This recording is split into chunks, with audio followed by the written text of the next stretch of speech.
Donald Trump was indicted again this week in what feels like the 5 millionth attempt by the Democrats to bring him down. Is Trump actually guilty, or is it an autocratic establishment attempting to imprison a political dissident, as we've seen in other countries with Alexei Navalny, Aung San Suu Kyi and Nelson Mandela? Of course, I'm not saying that Trump is like Nelson Mandela. Nelson Mandela openly advocated for terrorism. He didn't just send a couple of vaguely worded tweets. The list of accusations against Trump is as high as Hunter Biden at 4 a.m. after a night on the crack pipe, accepting overseas money, collusion with Russia, sexual misconduct, defamation, falsifying business records, paying hush money to Stormy Daniels, tax fraud, obstruction of justice, mishandling classified files, associating with white supremacists, election interference and fomenting a violent insurrection. I'm surprised they haven't also charged him with non-payment of his TV licence and running in the corridor. Is it fair? It feels like Trump is being penalised for things that Democrat leaders get away with. Biden had classified documents in his garage. Hillary used a secret server for classified emails. Bill Clinton paid off a woman for sexual harassment, giving Paula Jones $850,000. Although true to his reputation as a deal maker, Trump paid a much better looking woman, Stormy Daniels, only $130,000. Maybe Bill Clinton should have read The Art of the Deal before taking his trousers off. And Trump is accused of not accepting the election results. Well, I seem to remember in 2016, Hillary didn't accept his election results, and in fact everyone on the left spent the next 4 years proudly declaiming that Trump wasn't their president. Biden described Trump as an illegitimate president. Hillary even told Biden not to concede the election under any circumstances. And let's face it, every president clings onto the curtains and has to be taken out of the White House like Al Pacino at the end of Scarface, although only a Biden White House would have that plate of cocaine for Hunter. I guess that's why it's called the White House. The January 6th riots at the Capitol hang over everything as Trump's nastiest moment. We're told that the January 6th riots were a serious attempt at a violent insurrection. But come on, I've been on stag do's more violent than that. There were little old ladies waving flags and men in fancy dress. It's the only violent insurrection in history that politely stayed inside the velvet guide ropes. The idea that this ragtag bunch of fruitcakes armed with flags and horned helmets were a serious threat to the most militarily powerful nation on earth. Pull the other one. Insurrections need tanks, Apache helicopters, cruise missiles, all the stuff the American government happens to have. In fact, if you do want to commit an insurrection, you generally need the US government on your side. Then you can topple any government you want, from Nicaragua to Iraq. And the Capitol riots didn't happen in a vacuum. We'd just seen 2 years of America on fire with looting, rioting, violence and businesses being burnt down in the name of Black Lives Matter and Antifa. At least the January 6th rioters took the protest to the actual decision makers instead of burning down random businesses like the BLM and Antifa rioters. But despite the devastation of the BLM riots, they were generally treated with kid gloves and given lenient sentences. Some of them were even compensated with taxpayer money for the duress of being arrested. Meanwhile, on January the 6th, anyone who just turned up and might not have known that wandering into the building was going to be seen as a crime was given the maximum possible sentence. It's obvious that there's a two-tier criminal justice system in America, and with Trump about to be tried by a judge installed by Obama, it doesn't look like that's going to change. And some of the Democrats loved the riots because it gave them a chance to victim signal. Alexandra Ocasio-Cortez said she wasn't just going to be killed, she was going to be raped first.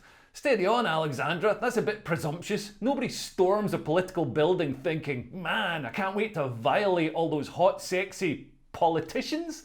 Although, full respect to Nancy Pelosi's rack, it defies gravity harder than her stock portfolio. Other Democrats got to live out their die-hard action fantasies.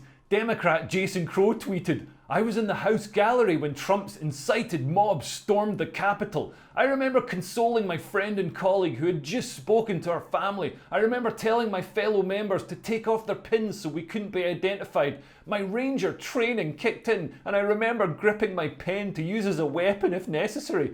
What's the point of banning guns if you can just weaponize the whole stationery cupboard? You could staple someone's little flag to their head and give them a nasty paper cut with a post-it note.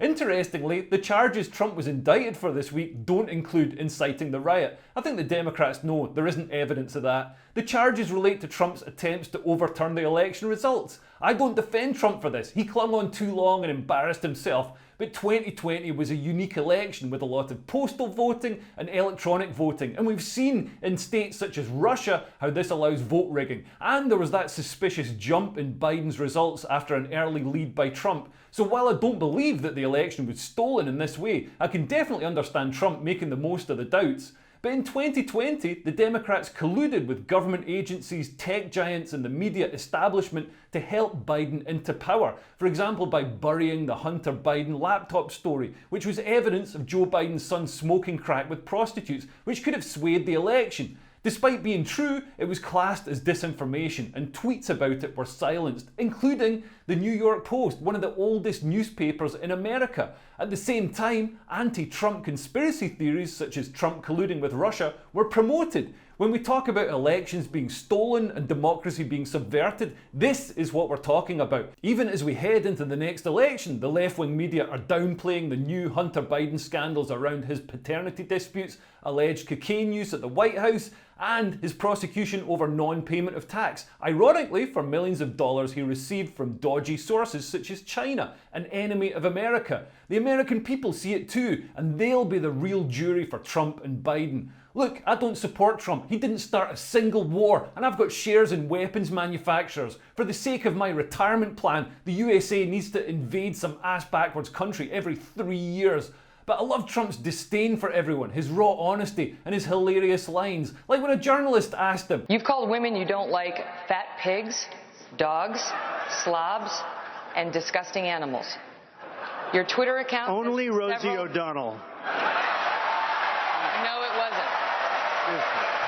I mean, that's amazing. He's basically a cool guy who likes to party, but he's a loser who loses elections. And the world needs Biden out. At this stage, Americans aren't sure if they're being governed by Joe Biden or haunted by him. We need some fresh blood in there. Ron DeSantis would walk an election against Biden. And these indictments help Trump. They fuel his grievance narrative that energizes his base and fires up his fundraising. The Democrats seem to be deliberately helping Trump as they know Biden can only win against Trump. But it's a dangerous game to play. It wouldn't be the first time Trump has confounded expectations to win against an establishment candidate. And this time, Trump knows what he's doing and he's out for revenge. If you've enjoyed this video, please share it and subscribe. And if you want to support me making these videos, become a Patreon. From as little as £3 a month, you can give me money, which will help me get super rich, like Hunter Biden and Nancy Pelosi. And you get access to special content and stuff. Okay, thanks for listening. I've been Leo Kearse. Bye. Bye, bye, bye.